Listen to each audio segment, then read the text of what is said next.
Generator ini cukup populer karena harganya ekonomis, desainnya yang cukup simpel, dan yang paling penting cukup handal untuk mengatasi lonjakan beban serta beban nonlinier. Halo semuanya, saya Syauki. Kali ini kita akan membahas generator brush dengan eksitasi gulungan tambahan. Diharapkan nanti teman-teman setelah menonton video ini dapat memahami struktur dan fungsinya, serta yang paling penting adalah prinsip kerjanya. Langsung saja kita bahas. Jadi untuk dari luar fisiknya seperti ini, tidak jauh berbeda dengan generator yang lain. Bentuknya silindris, terus nanti ada holder, ada ventilasi dan lain sebagainya.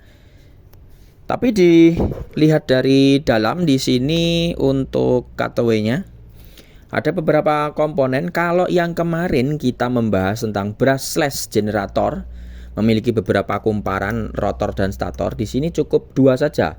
Statornya satu, rotornya satu. Kipas tetap ada. Kemudian di sini karena dia itu bukan brushless, berarti dia pakai brush atau sikat arang, dan ada slip ring, bukan komutator. Kemudian pastinya juga ada bearing, dan di sini ada AVR. Selanjutnya kita bahas, kita ledakkan dulu. Boom. Seperti ini. Ada banyak sekali komponen ternyata di dalamnya itu. Kita bahas satu-satu. Yang pertama ada rear cover.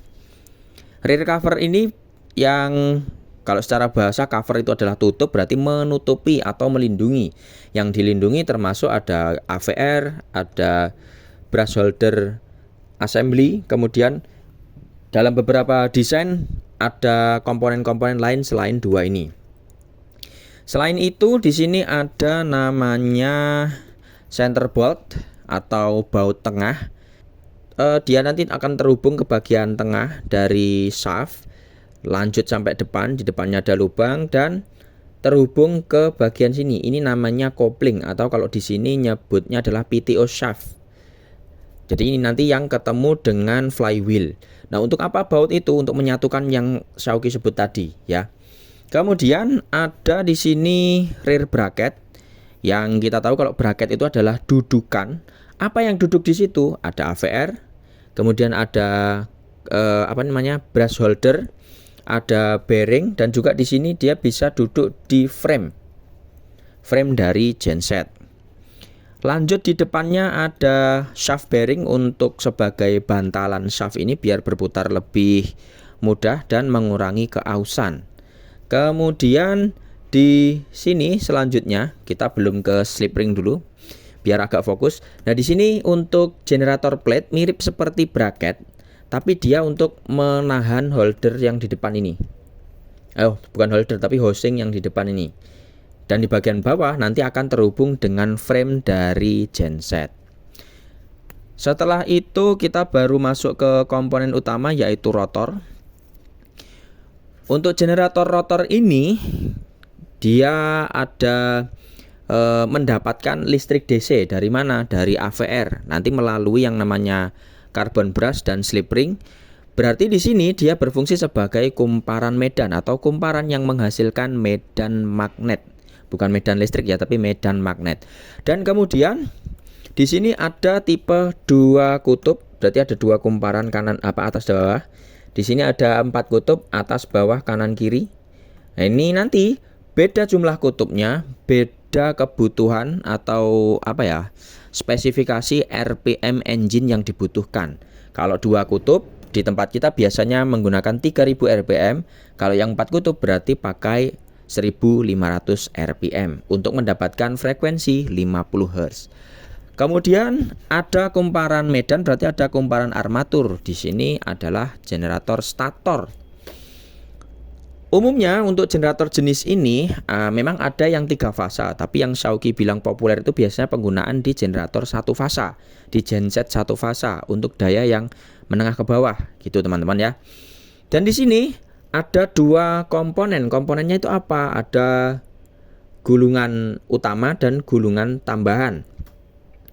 Gulungan utama itu digunakan untuk menyuplai listrik yang ada di sistem, untuk menyalakan lampu, memutar suatu motor dan lain sebagainya.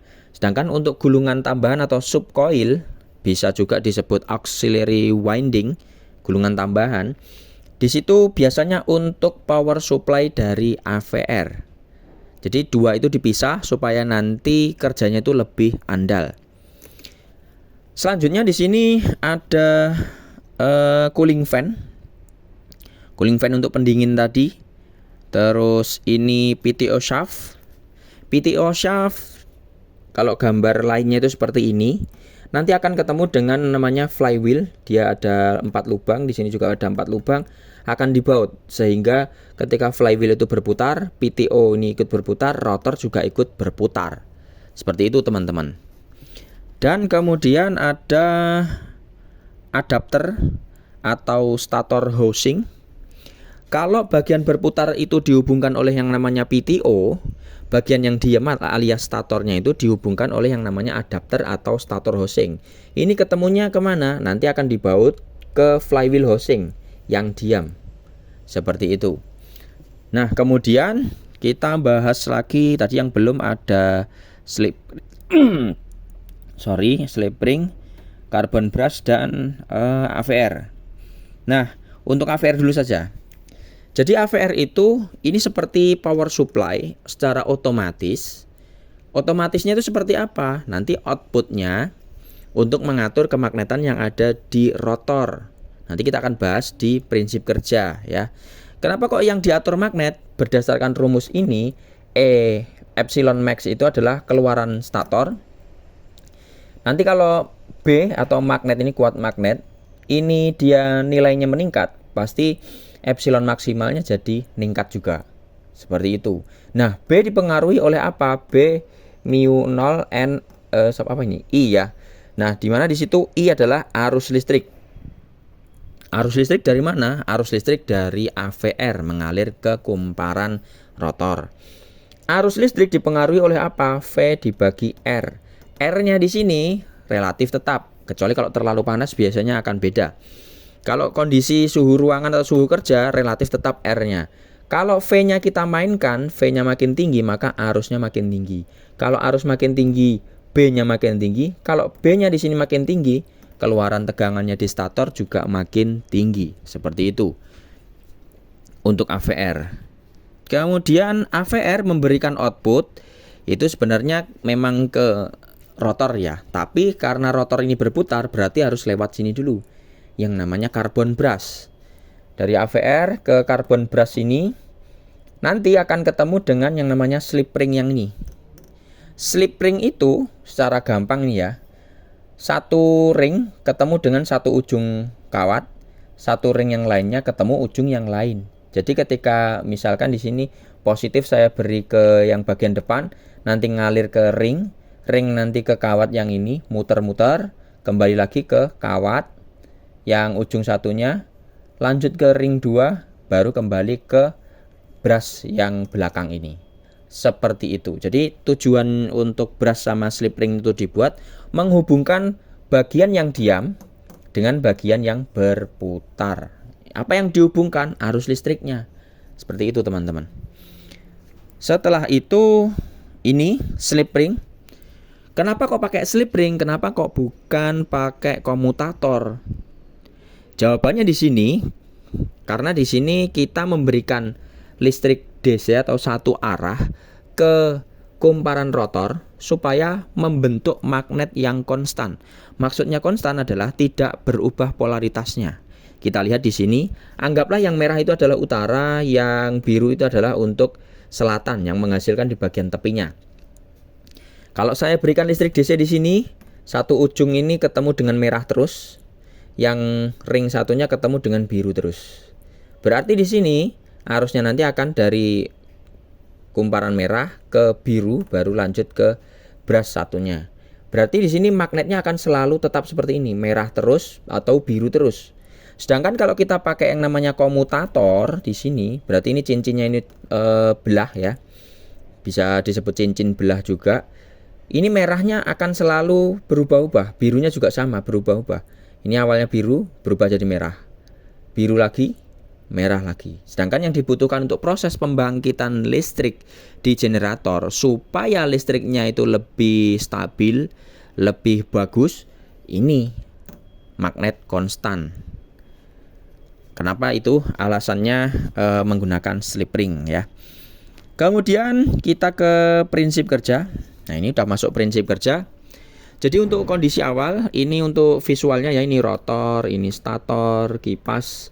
Yang penting ya rotor, stator, AVR, kemudian brush sama slip ring. Oh, sama terminal ini ya. Sorry.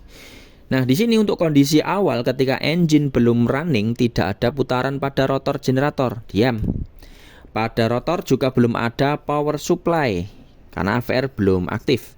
Belum dapat bayaran, maka dia belum bisa bekerja.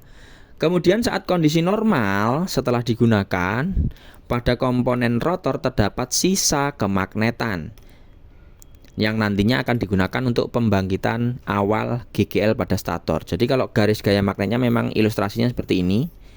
Ini bentuk panah seperti ini sebenarnya bukan menggambarkan garis magnet ya, tapi nanti untuk menggambarkan aliran energi. Jadi untuk awal cuma ada sisa. Di sini anggap saja warna birunya adalah sisa kemagnetan, panahnya kecil-kecil ya. Ini kondisi awal ketika normal. Kenapa kok saya bilang normal? Kalau nggak normal biasanya ini hilang. Oke, lanjut. Kemudian nanti ketika sudah mulai, belum sampai lanjut ya. Ini memberitahukan supaya nggak salah paham. Ini bukan motor ya, tapi ini adalah generator yang mana PTO shaftnya ini terhubung ke flywheel engine. Jadi engine memutar shaftnya ini. Jangan sampai keliru menafsirkan gambar ini. Oke. Kemudian ketika engine running, yang dari engine running muter, otomatis rotornya juga ikut berputar. Maka di sini nanti seolah-olah ini magnetnya itu kayak diumpan ke kumparan stator ya. Seolah-olah kalau bahasa sastranya. Sebenarnya yang terjadi di situ, di sini ada seperti ini. Rotor berputar mengikuti putaran flywheel. Bersama dengan itu telah lengkap 3 syarat pembangkitan listrik pada generator. Syaratnya apa aja sih? Syaratnya yang pertama ada magnet, medan magnet di sini, digambarkan garis-garis ini. Kemudian syarat kedua ada kumparan atau penghantar ya. Yang ketiga ada pergerakan. Kalau di sini kebetulan yang saya bikin gerak adalah penghantarnya, bukan magnetnya. Kalau saya bikin bergerak magnetnya bisa nggak? Bisa. Tetap bisa muncul listrik di kumparan. Nah, kalau yang di sini magnetnya ada di mana? Magnetnya ada di sisa kemagnetan pada rotor. Kemudian kumparan atau kabelnya ada di stator. Dan perpotongannya adalah ketika rotornya itu berputar. Magnetnya berputar memotong stator. Kemudian selanjutnya timbullah listrik. Karena di stator ini ada 2 gulungan, berarti ada 2 jalur. Yang pertama ini jalur merah untuk ke jaringan dan juga untuk sensing, sama yang satu untuk power supply AVR. Nah, kok bisa muncul listrik? Karena ini tadi. Oke. Kalau misalkan ada 3 komponen pembangkitan listrik tadi sudah lengkap, maka pada kawat akan timbul listrik. Kalau kawatnya tertutup seperti ini, langsung timbul yang namanya arus. Jadi untuk pembangkitan listrik ini, untuk refresh ya, menggunakan kaidah tangan kanan dari Fleming. Ini kenapa kok bisa dibilang bolak-balik? Ya seperti itu. Kalau misalkan ada ketentuan arah magnet, kemudian gerakan, dan juga untuk arah arusnya nanti akan ikut seperti ini ya.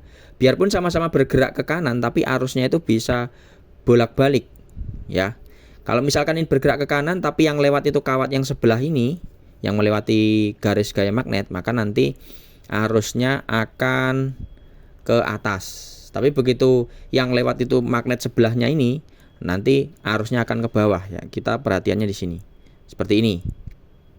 Silahkan diulang-ulang. Oke. Kemudian proses berikutnya adalah AVR aktif, karena tadi sudah dapat power supply. Ini sudah dapat bayaran, baru dia nanti bisa bekerja.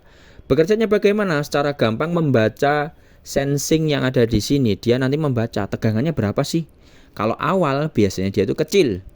Maka di situ nanti, ini masih kecil, berarti ini tegangannya akan saya naikkan. Tegangan naik, di bagian sini slip ring, kemudian masuk ke kumparan rotor, maka nanti akan timbul arus pada rotor. Arus pada rotor ini nanti akan meningkatkan secara rumus ini ya, VIR, kemudian arusnya meningkat, berarti kemagnetan yang ada di sini juga akan meningkat. Kalau kemagnetannya meningkat, efeknya seperti yang kita tahu, maka nanti di bagian statornya listriknya juga akan naik, yang pastinya akan dibaca ke AVR. Kalau kita sambungkan di sini ke lampu, pas awal nanti lampunya redup.